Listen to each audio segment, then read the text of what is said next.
Speaking of which, it was nice to see you live, Michael. It was nice to see you live as well, sir. Thanks to the friends of the pod that were also in attendance. You know who you are. There weren't that many of them, so they better know who they are. Episode 420. We were gamers. Hello. Welcome if you got me. You cut off my 420 obligatory jokes part. Yeah, that's the thing you're supposed to do. Hey, JJ. Hey, how's it going? Good. Hey, Michael. How are you doing? I'm doing better than the Ducks. Oh yeah, it was a night, wasn't it?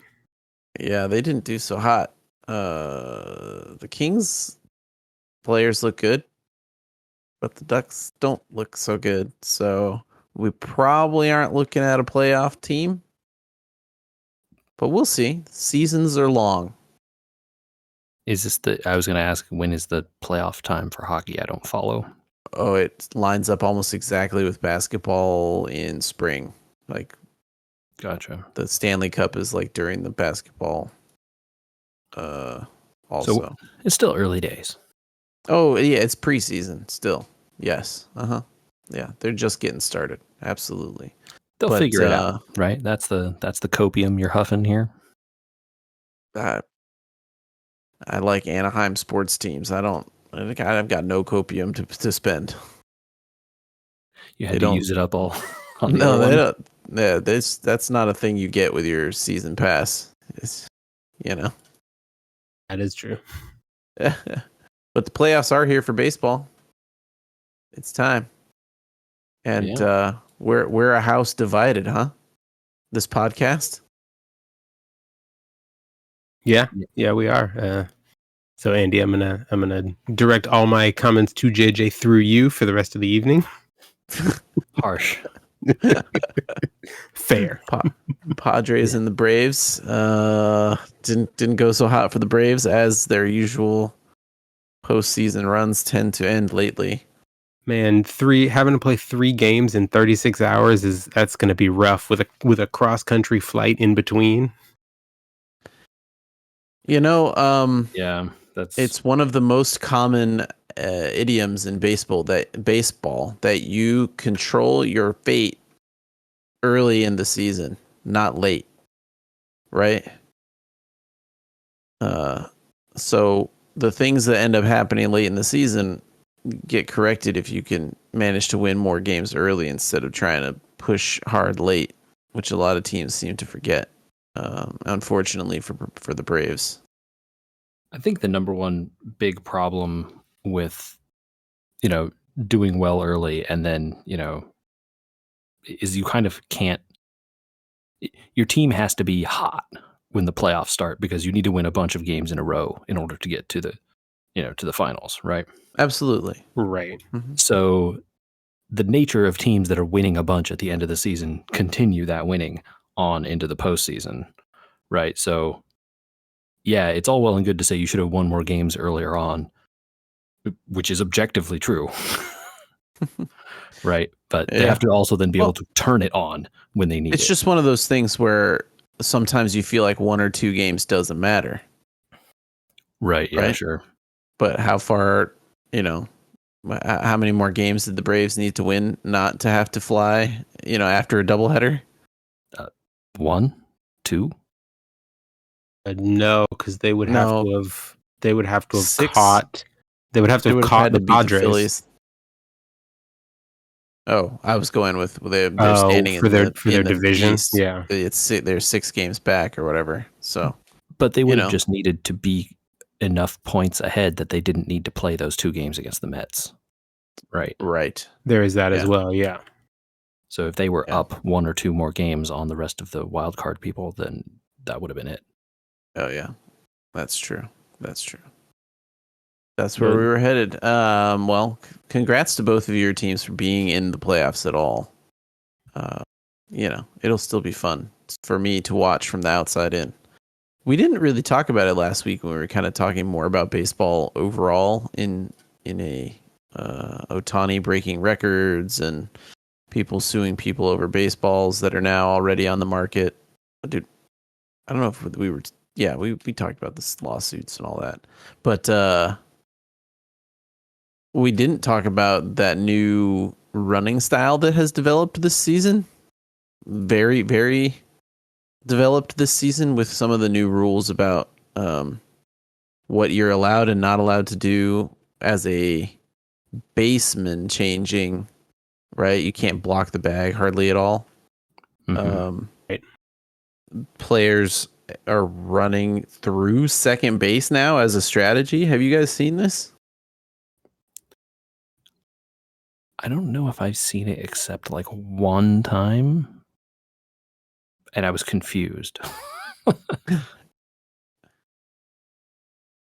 Yeah, I've only recently come across this as a phenomenon. So Okay, well, I'm going to send you an article here that you can look at later on in your leisure time. But essentially, this is, I think, another stat-driven development.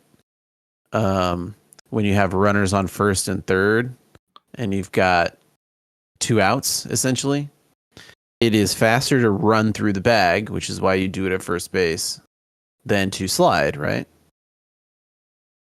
I mean, Yeah, your objectively. body moves faster than by Yeah. not attempting to slide, right? Right. In theory.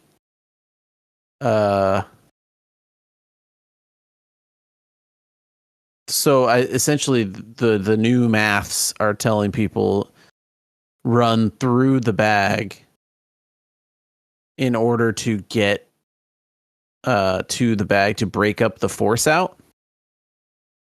Because I guess then if the player is not tagged out at second, or if the bag is not an out at second, then the run on third can score, even if there's a play made at first. I don't know how exactly this works, but I'm trying to go through the play order and how all that happens. But yeah, I guess it's like a percentage play where like you're more likely to be hitting it somewhere between second and third, and so second base is a closer out than first would be, right? Because first is also a force. Yeah. But yeah. Yeah. And then if you get tagged out, that also does not instigate the run from third not scoring either. So basically a lot of base running, interesting 3D chess stuff now coming out because of the ability to be able to do this a lot easier. There's not going to be a second baseman or a shortstop there waiting in a easier position to tag you because they're not allowed to block the bag in any way, shape, or form as you come into the bag, right? And it makes it harder to turn the double play then too, right? Because if they can't get you as easily as second, they can't throw it to first either. Yeah. Right. It's kind of cool seeing how 1 or 2 rule changes. This isn't a new strategy. Like, it's something that has been used in the past, but like it's active enough in terms of people using it in these situations that MLB and a bunch of other statisticians all have large articles on them now about like, hey, this is why you saw this again this weekend and again this weekend and again this weekend, whereas maybe you saw it once or twice a year before. And anytime the Yankees pull it off a bunch in a season, people are like, what are they doing? Kind of cool. I don't know. Kind of cool in terms of changing the game without things like the shift rule or whatever, where it's just like, you can't do this thing now, Mm-hmm. Right. Yeah. Yeah, kind of interesting, but Yeah. sports are changing. Yeah. Yeah, it's probably one of those things where it's starting with teams that are like the most analytics driven, right? Like they're doing the most kinds of analytics or believing in them the most, right? Sure. Well, that's kind of all of them now at this point, but Speaking of sports changing, JJ, is Yep. this the third race in a row? Or No, we're in a bit of a break. fourth? I'm trying to think off the top of my head how many races since Verstappen got a first place. No, it's been a while. It's fourth or fifth race? Yeah, it's been quite a bit. That's a long When did stretch. It's a long stretch for a guy that hadn't lost in over a year. At that Spanish point, GP yeah. in June was the last time he placed first. Yeah, there's like That's a lot, pretty there's a lot of off amazing. weeks in between there, but yeah, it's been Red Bull doesn't look like they look beatable. Yeah, the car doesn't look amazing, and the McLaren car does look amazing. I mean, he's still podiuming a lot of races. Second this past week in Singapore. Mm-hmm. Dutch Grand Prix second also, famously. I think we talked about that one on the podcast. Yeah. I think he's, if he keeps managing to hit podiums, he's got enough points to probably stay ahead of who's next in line. Norris, probably. Norris. Yeah, it's Norris. Yeah, in the driver standings. I think But someone ran think the math, and controversially, if Norris wins everything and Verstappen gets second in everything, because there's also like sprint races and a bunch of other crap that you have to account for, right? Extra points and all this stuff. Sure. The deciding factor is the fact that Ricciardo took the extra point away in this most recent race. Just one last present from Ricciardo on the way out the door. Yeah. Of course, that assumes so many things, right? Always first, always second, always, a bunch of stuff, which hasn't been the case. Mercedes or McLaren has looked good, but not always first, always good, right? Well, they're looking good in first place in the constructors all of a sudden. That part will not be changing based on what they've been doing. Yeah. How many years has it been since Red Bull or Mercedes wasn't the constructors champion?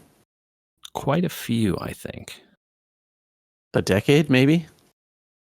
Yeah, probably. I'm trying to think back. When did the current Mercedes rules start? I am very curious as to whether this is helping their ratings or not. What do you think? It can't be hurting them, certainly. Like having the top of the field be competitive can only be good, right?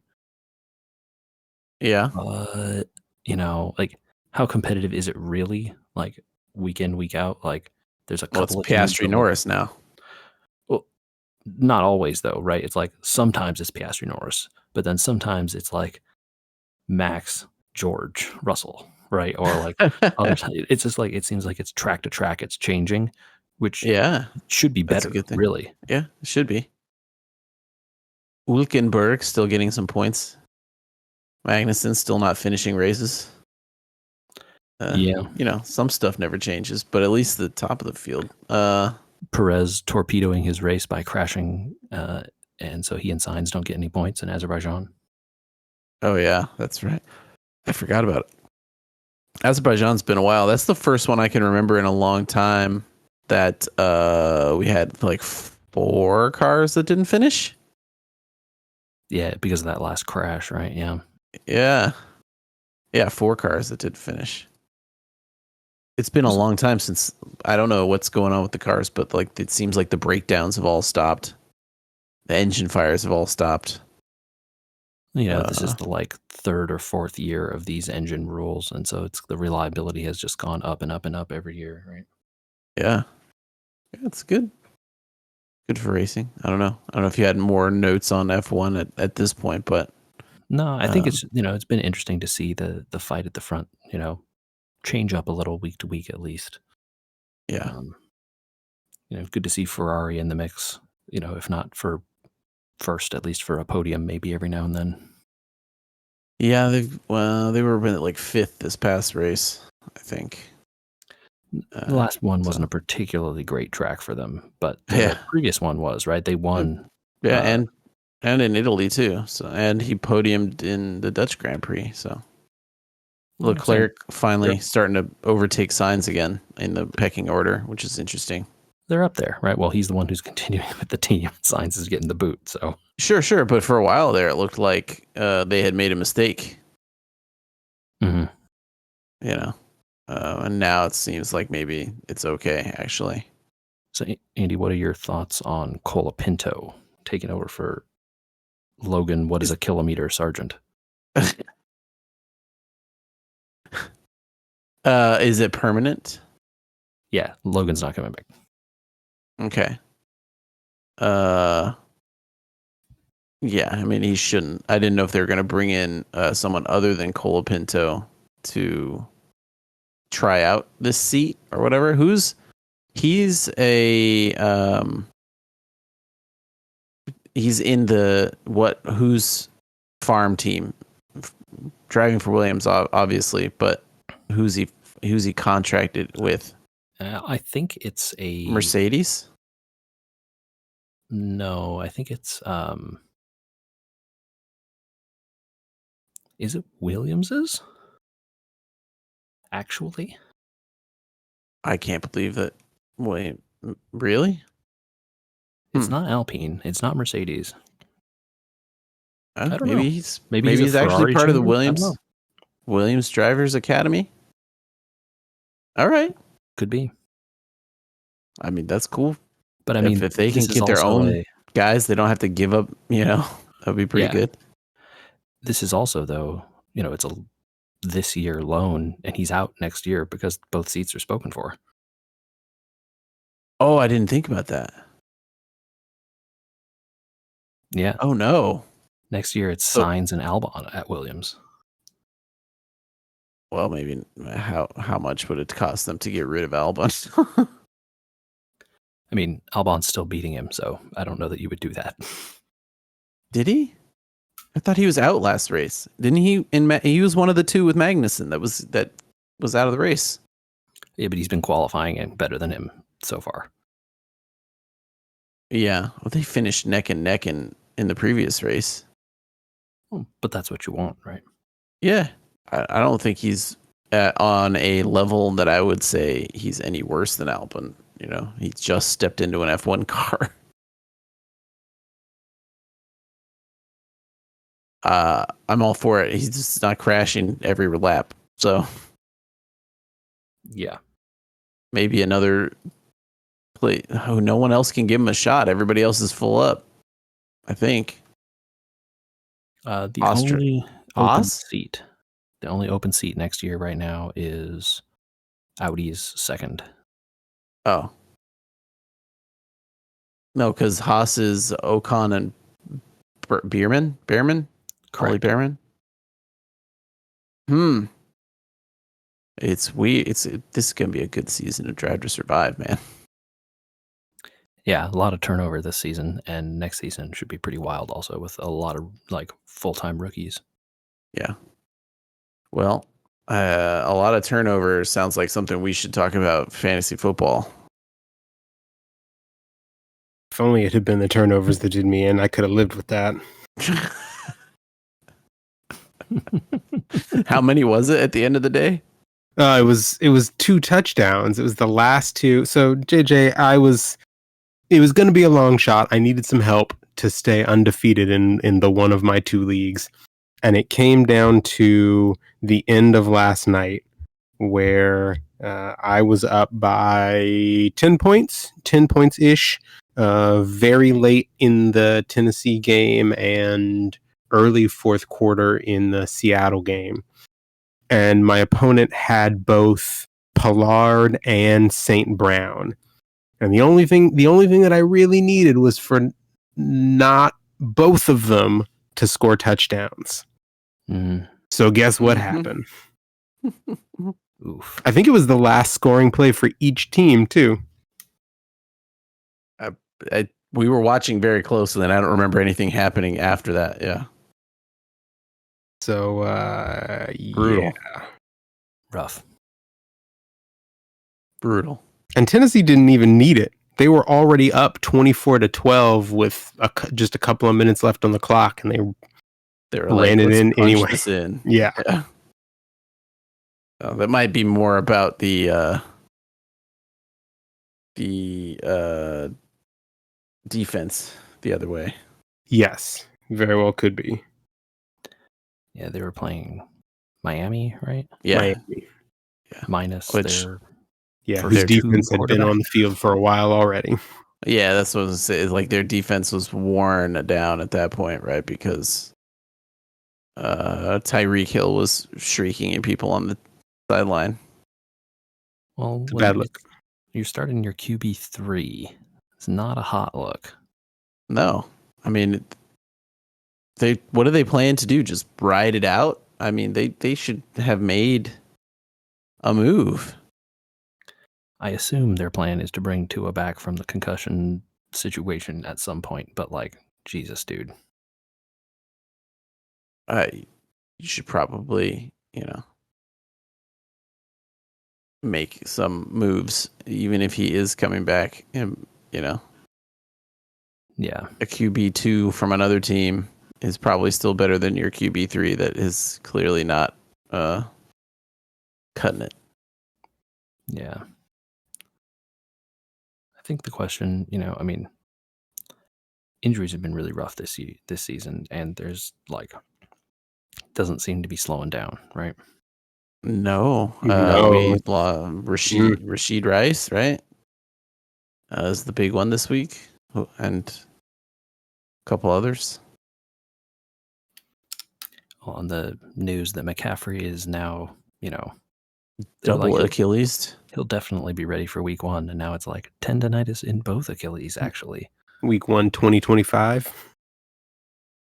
They're not torn, but they're sore. That's no. So Yeah, it's not looking good. I am not a doctor, and even the doctors that are speculating because no one really knows outside of him and his doctors and maybe his team, But apparently that treatment in Germany that he was trying out is like weeks of recovery. So, Right. like they're not going to have him back in 2 weeks at their bye. Isn't their bye in like 2 weeks? Yeah, I'm not sure on the exact bye week, but like people were like, "Oh, he'll be back by week 5 for sure." Well, yeah, because Definitely not. they're putting him on the thing for Their bye's week 9. week 9. I would guess he's not coming back before week 10. Then, you're not going to rush it, especially if you're thinking you got a playoff team with Jordan Mason in there. So here's the fantasy football side of all this, right? Christian McCaffrey was drafted, number 1 overall, Yeah, almost by consensus, right? Just about Would have every been. league. Would have been on my board. Do you think he will produce fantasy relevant numbers during the fantasy season? No, Fantasy season ends like week 15, 16, 17, right? I don't see if I'm a Vegas book writer, I don't see how he comes back before week 10. We're already in week 5, right? Mm-hmm. Yep. So if he took that treatment and it works beautifully and it's done in 2 weeks, that's week 8. You have a bye the next week. And you're not going to rush him in to like full production, right? He's going to be in a timeshare starting week 10 if he's back. So, people drafted him to score 20 points a game. Do you think he even gets one 20-point game this year? I think whether or not he does, I think as a fantasy manager, you can't bank on it. You have to assume worst case and plan accordingly. Yeah, like, do you drop him? Ooh. We have an IR spot.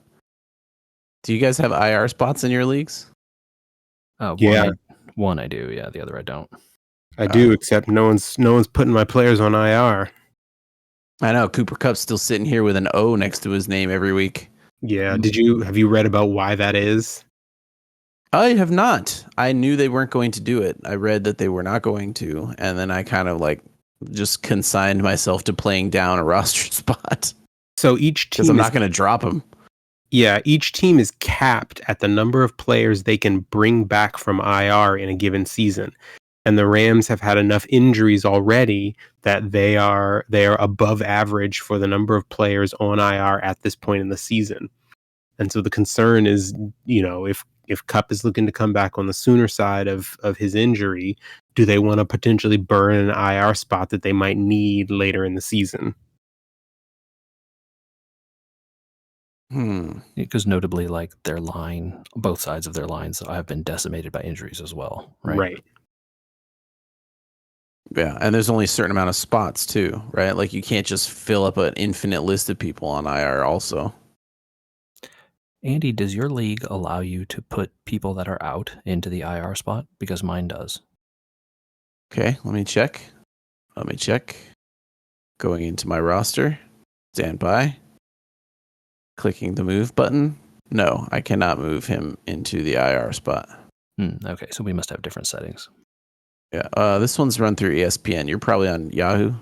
Yeah. Oh, I apparently can. That would have been nice to have checked sooner. Yeah. But Yahoo what happens doesn't, next but- week when he's not out? Yeah, so then you will be forced to. You got to drop somebody. Yeah, drop, but that's the way it is. Huh.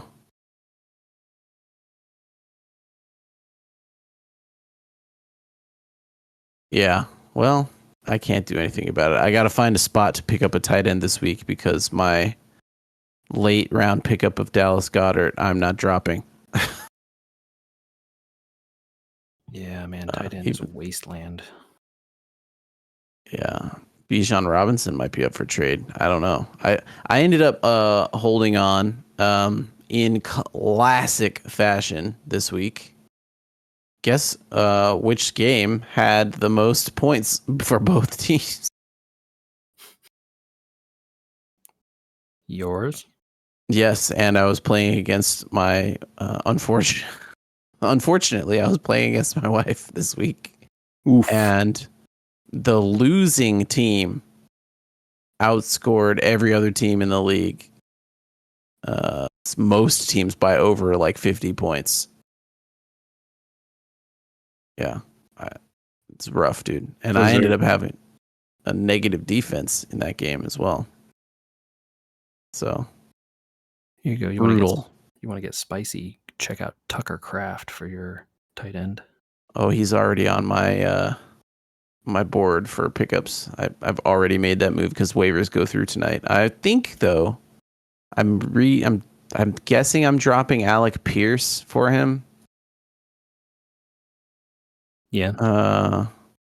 Although I'm considering trying a trade for Bijan Robinson at this point because I don't know how well he's going to keep doing this season. He does not seem to be holding up to his high draft position.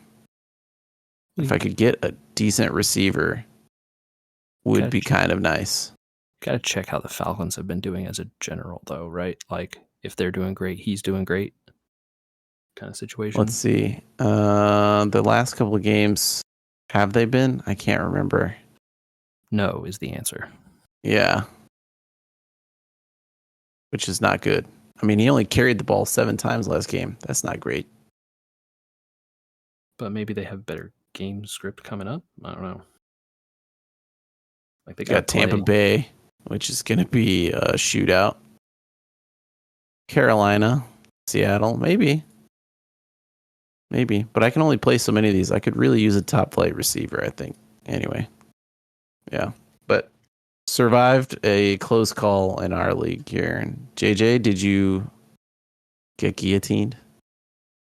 Nope. In fact, I had not the highest score, but the second highest in the league this week. All right. Did you pick up anyone who had been cut from the guillotine team? Yes. Let me take a look. We had talked about some value in there.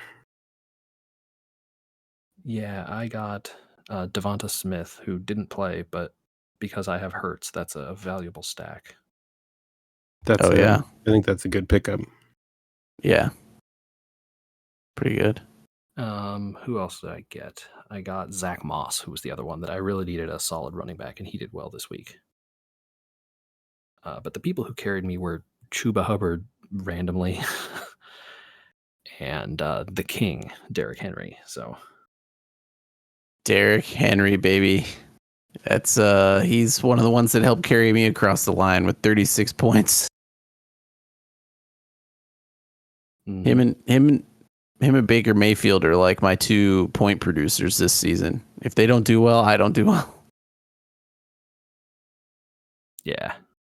So I'm having a serious bye week dilemma though, because I have Hurts, Smith, obviously, Laporta, and Evans all on bye this week. Oh, wow. That's a brutal week. That's that- rough. Not that Evans or not that Laporta is a big loss. He hasn't done jack, so not really. Yeah, too but sad 4. there. Yeah, but the problem here is that you can't, like in a regular league, you could just take the L. You know? Right. You can't take an L ever. You can't take an L in this type of 'cause league. You're so- done. And now I have to cull bench spots basically to keep some of these other guys around. And the bench is very short in this league. I only have 5 bench slots and no IR. That's crazy. Yeah, so it's going to be rough. But Dalton Kincaid got cut this week, so I'm going to hope I can pick him up. We'll see. I don't have a ton of money to throw around for a bye week like that. But we'll see if I can pick up Dontavian Wicks. And Justin Fields is on the waiver wire, so I'm going to go for him for QB. I feel like I have to. I'm just gonna commit all the way to streaming defenses the rest of this season after getting a negative points for my defense. It's enough of a crapshoot that it's probably a fair move most seasons, honestly. And like, by the way, you guys, if no one has Fields in your league, you should try and get him. He's been like doing very good. And like, I don't know why Justin Fields? Yes, on Pittsburgh. Go look at his fantasy points. Yeah. Well, I've got Baker Mayfield, so I don't know that I need to stash Justin Fields also. All right, you're probably fine. But if you have the Sam Darnolds or the some of the other like good but not amazing quarterbacks, like Fields is out there like doing well. Yeah, I don't have a lot of roster space to stash players this season. I don't know why. I think it's possibly due to the injuries or whatever, but I definitely find myself short on roster space this season. I also have a lot of guys that have value and they're like not tradable, really. Like I can't just drop Calvin Ridley to stash another quarterback. But Calvin Ridley's not somebody I'm ever going to play. Then it sounds to me like you could drop him. Well, but you don't drop a 95% rostered player. Right, you're not going to play him? I don't know. I feel like you got to try and get value for people. Am I wrong? I mean, if he's taking up a bench spot and he's not going to be useful, what's he doing for you? 95% rostered just means people are holding on to him. Does he suck? If he sucks, you could drop him. He's on the Titans, so I think everybody on the Titans sucks. Yeah. I don't know what his points are like. Boom or bust, baby. Boom or bust. Speaking of things that go boom. I tried those Oreos. Oh, yeah. Let's wait, revisit that. Whoa. That's not the transition I had, but did they go boom? Or more of a snap, crackle, pop? Yeah, a little more like that for sure. Yeah. Have you tried the Coke as well, or just the Oreo? No, the Coke we ordered, but hasn't shown up. So, okay. God knows when that's going to happen, or if.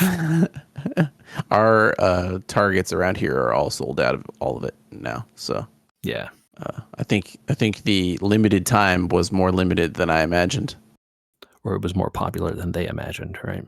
I gotta say, in my opinion, in terms of specialty flavors, they really picked a good one to get people interested. Because a lot of times, a lot of specialty flavors now really feel like they're just, how spicy can we make this thing?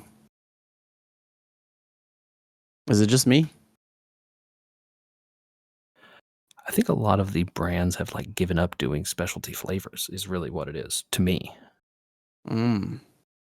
Or cut All way right. back at the very least. Yeah. Maybe that's part of it. Yeah. Maybe I haven't noticed that. But then you come out with like, hey, these two things are beloved on their own. What if they made a baby? I get that. I get why it was popular, for sure. Whether or not you liked it. But now we need to find out if you liked it. I don't know how much the I don't know, whatever the Pop Roxy thing adds. Like it was Okay. It mostly annoyed me after I ate it, not during the Because just the after effect of the Pop Rocks hanging around. you would just feel it in your mouth, you know. Mm-hmm. But I mean, I liked the cookie. It tasted pretty good. We had a small, you know, maybe 7 or 6 given to us from friends of the pod, we'll call them, who we saw this weekend. But yeah, I like that. They had them and we didn't. And I was like, all right, yeah, sure. Well, they gave us a few and it was nice. Yeah, it was fine. You know, I don't know. Oreos. They were definitely Oreos. Yeah, they were Oreos. I think they're better than a normal one. You guys were totally right. The smell they nailed. Mm-hmm. Right. Mm-hmm. You know, we just had a few in a plastic bag, and you open that plastic bag, and it smells like a soda in there. Yeah, it's shocking. Yeah, comes out of nowhere. So you know, like good on them. They got that part like 100%. The rest of it, yeah, I get some of the cola flavor, but you know, I think my mother's complaint is that they aren't chocolatey enough. Which again, I'm not coming to an Oreo for chocolate. I don't want the chocolate, so it's not like that's not going to bother you as a nothing off my back there. But yeah, you know, a little like weird with the flavor, but yeah, good. I don't know, not bad for sure. I would buy another pack of them if we had them around. Yeah, I think they're good enough, like in terms of a treat, and also better than most of that type of thing. So right, like in the already infrequent case that I'm having cookies, I would have those. Yep. Okay. Well, I was talking about things that went boom, and Space Marines have very loud things that go boom. Sure do. I completed the campaign in that game. How long do you think, roughly? I don't know. Okay. Not that long. Not that long. But like, you know, how long is the campaign in Gears of War? 10 hours max. Not probably less. Probably more like Gears of War 1, probably like 8 hours, maybe. I think we're talking about something like that. I've played, you know, I think the game, and you know, you'll look at the criticisms and stuff of the game, the campaign and stuff online, and I think it's sort of the same stuff I said yesterday or last week. It was like, you know, not very inventive. Okay. Go to this room, defend this point, escort this thing, scan this object, get in an elevator. Right, like go to this room, fight this whole wave of enemies. You know, not terribly interesting. No, but 40K is also somewhat about the environment more than the story. And then the story usually is interspersed with some sort of combat because the whole thing is, you know, about war all the time. Yeah. And it goes to some cool places, I will say. Like the locations by the end are getting extremely cool. You know, like I said, Shocker, Chaos shows up and you get some cool fights with the Chaos enemies there. The bosses are pretty cool. Yeah, overall, I just think the the missions in between the bosses are pretty like meh, right? Yeah, I could see that. Yeah, I haven't watched much of that game, but like, yeah. And I think the thing I've learned, you know, from playing it, I played a bunch more of the PvE mode, and actually even more of the PvP mode also. And I think just the combat system they have is just really fun. Like, it is fun to do the combat in that game. Mm-hmm. The problem, keeping me from just like going back and like grinding the operations missions or grinding the PvP stuff is, well, the PvP stuff is PvP. And the operation mission stuff is really, really wants you to grind. They want you to grind so much. Like, okay, compare it to like a Helldivers where you're not necessarily grinding for specific upgrades to your character like it sounds like you do in this game, but at the same time, like if you want those money coin slips, then you gotta do missions, Yeah, the difference here is that as the, as your, level in the operations goes up, you unlock gear and stuff that is just straight better. Mm-hmm. It just has more points or whatever than the lower level gear. And you need that to keep up on the higher difficulty missions. Oh. Well, if you play the mission on, normal, like, you'll be okay. But if you play the mission on hard or whatever is above hard, like, you're going to be toast if you don't have that better You're stuff. feeling the lack. And it says, like, on the thing, it's like, hey, designed for players of level 10 or whatever. So, if you're not level 10, like, what are you doing playing hard?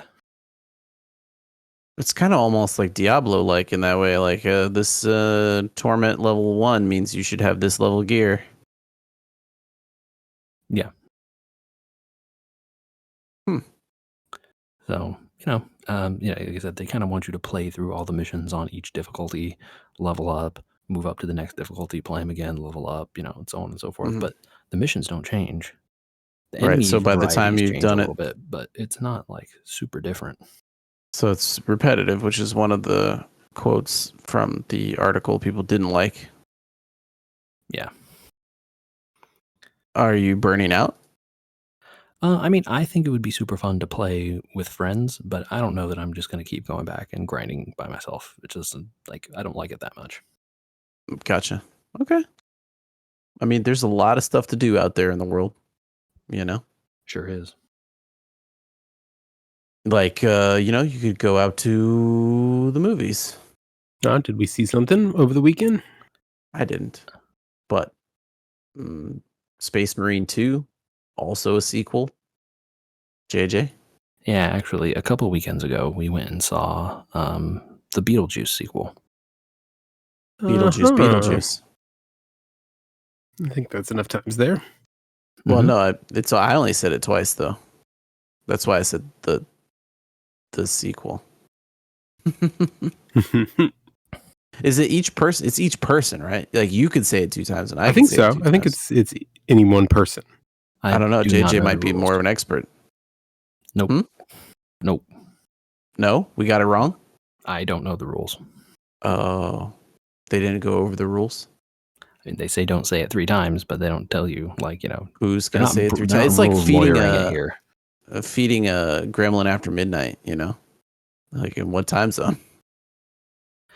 I think my takeaway from the movie is that it was nice that Tim Burton didn't fill this full of stupid CG like he has a bunch of other movies. Has he? Yeah. Oh, Go watch Not all of his of big them. budget stuff. It's like full of CG stuff. well, I'm used to older Tim Burton movies where it was like stop motion or practical effects, and I don't know that I've He hasn't been a made one huge of those follower in of his many most years. recent. Yeah, it's been a while. So it was nice to see him back, Mhm. They don't overuse Michael Keaton, which was good and surprising. Well, I heard he's like, I don't know if it's a spoiler, but I heard from either you or somebody else that he's like hardly in it. Yeah. Which, if you go back and watch the original, is the case there also. Yeah, I think people forget that a lot, is that he's not heavily featured in that first movie. Only that small segment once he gets summoned, right? The first movie is 100% a story about the other characters. It's not really about him. Yeah, and they do, a job. They try to do that again here. I don't know that they're as successful, but sequel. I don't know. They had to like shoehorn in all the characters again, so it's kind of tough, right? But I enjoyed it. Like I had a good time. This is his 20th movie. I didn't know that. Yeah, the man has made quite a lot of movies. But I mean, 20 is not actually that many since the first one was in 1985. I was going to say over a 40-year time span. Yeah. Yeah, that's one every 2 years. That's not that bad. And this one's 5 years apart. Yeah. And some of those were animated. Sure. Yeah. So, I think I would recommend it. I had a great time. I don't know, like, is it, high art or anything? Like, no, look, it's a sequel to a comedy. Like, let's not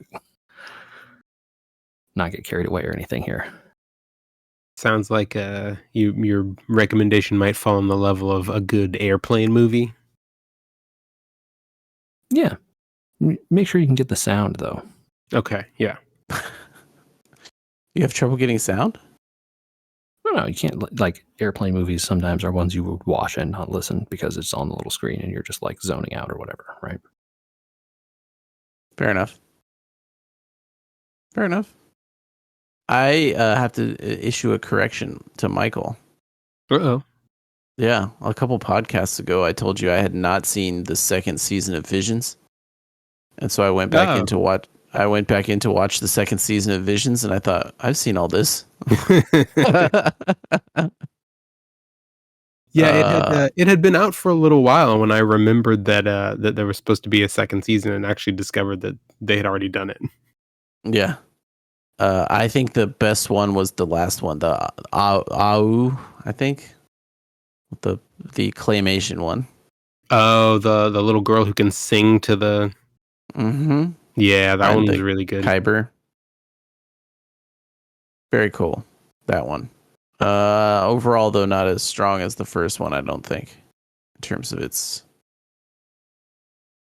structure. I think the first one was knit together a little more tightly by the fact that it was all Japanese studios, and so there was a little bit less variability in terms of the animation style and the style of storytelling.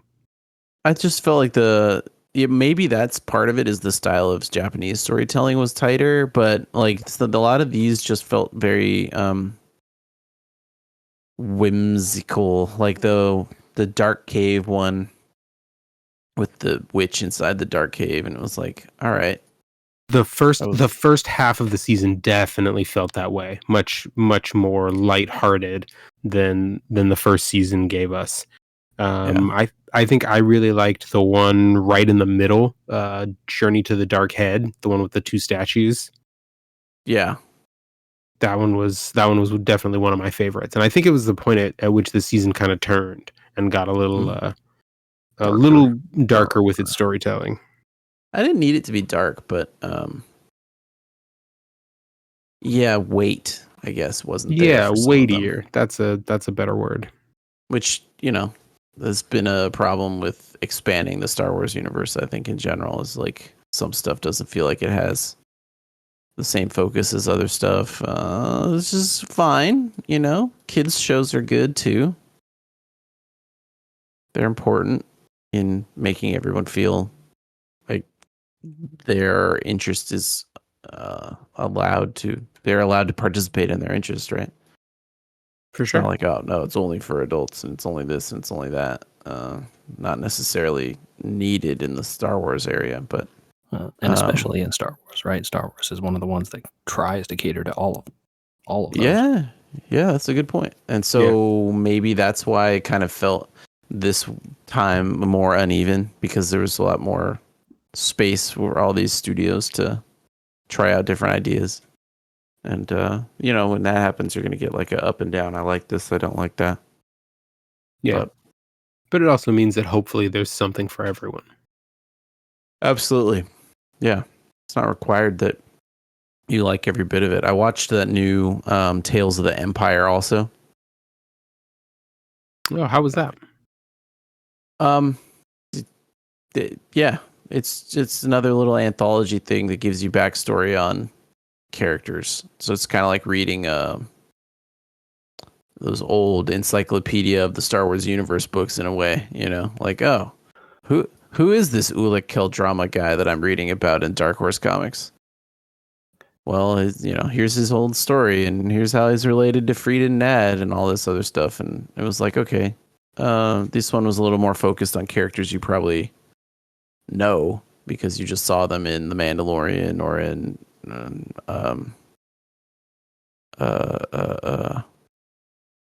Ahsoka. Okay, that was going to be my like question. Like, what characters are we talking about here? The first half of the season focuses on what's her name from Ahsoka and from The Mandalorian. I need more to go on here, man. You're not it's helping. The rich lady, Morgan Elsbeth. That's her name. Okay, there you go. Gotcha. Morgan Elsbeth. I just Was she had in The to. Mandalorian? She was in the one episode of The Mandalorian that Ahsoka was in, when they went to that planet where everyone was being oppressed by her. Got you. So you get the backstory of how she came to be on that planet, and how things are going with the New Republic and her and all that sort of stuff before all this story kicks off with those live action shows. And then the other part of the season is about a character from the Clone Wars that I don't know if Michael's ever going to go back and watch that, so I don't know if I should talk about her, but what ends up happening to this other character after the fall of the Empire and how it's related to the Inquisitors. Kind of nice. Okay. And I mean, it's extra stuff for people that want it. I think that's the thing. Did I talk about that Terminator show yet? Oh, speaking of animated shows. No, yeah. Yeah. Terminator Zero. After discussing it with Kit from Carbon Scoring, his prevailing theory is that it was meant to be a movie and then they extended it into a 6 episode show. Because the beginning and the end feel very tight and very much like if it were together, it would feel like a Terminator 1 movie with more plot. Okay. But it kind of dragged a little bit in the middle. But if, I watched a little bit of it in English and a little bit in Japanese, and I thought it was very funny that the Terminator talks very, very little, but they got Timothy Olyphant to do him in English. Oh, that's a shame. For like 4 lines. What a waste. That man can act. What are they doing? Did they watch I mean, Justified? he knocked it out of the park for he had a little speech that he had to give at the end, and it was like, this is awesome. But yeah, it's a cool show. They go back and they do the time travel thing, and they do the, here's the future, here's the past, all that kind of stuff. It just is a little slow, so prepare yourself. But I think it's worth a watch if you're really into Terminator. Especially like extended Terminator. If you made it past T2 ever. Yeah, I'll have to go give that a watch. That seems worth it. All right. What's that on? Well, Netflix. This new streaming service. I think they charge a whopping $16 a month these days. Prices only go one way. Well, and since Michael said prices only go one way, it's time to end the podcast. What things in your life have increased in price? Send us an email, Michael. Yeah, you can send that to podcast@wewergamers.com. Tell us if you, you know what? Tell us if you bought Balatro on mobile. Oh, that's a thing now. Yeah, we haven't talked about it yet. I don't think any of us has actually pulled the trigger. I'm not going to. I'm invested enough in the Steam Deck version, and that's the only reason why, is I already bought it on Steam Deck. So that's fair. Yeah, if I had a deck, I wouldn't, but I don't. So maybe. Mm-hmm. I'm telling you, it was nice playing it on the deck. If you want to hear more, I even used the touchscreen controls to see if they would be good, and I think the answer is if they realigned everything for the phone a little bit, it probably is good. yeah, I was going to say if people want to hear more about that, they can go check out those previous episodes on our YouTube, youtube.com/@weweregamers. Balatro is $10 and a Steam Deck is $700 though. Mm-hmm. It's true. I didn't buy the Steam Deck for Balatro. We all know this, right? One would hope not. I'm kidding. But it has played more Balatro than any other game I've played on it. And yet,